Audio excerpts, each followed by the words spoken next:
সফলতার পঞ্চম সূত্র, সময়ের অপচয়। সময় হারালে জীবন হারাবে।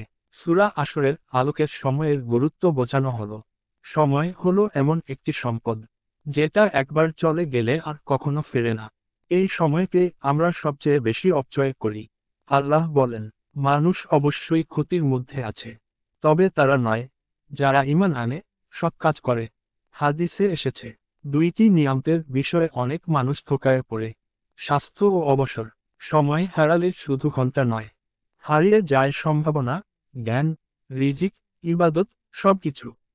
একটি বাস্তব চিত্র তুলে ধরা হলো।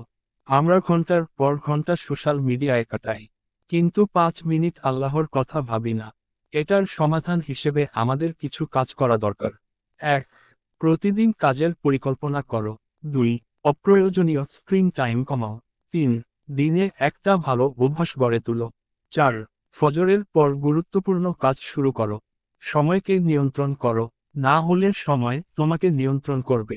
পর্ব 6 আসছে, নফসের খাহেশ, সফলতার ষষ্ঠ সূত্র। শেয়ার করো, সময়ের কদর করো।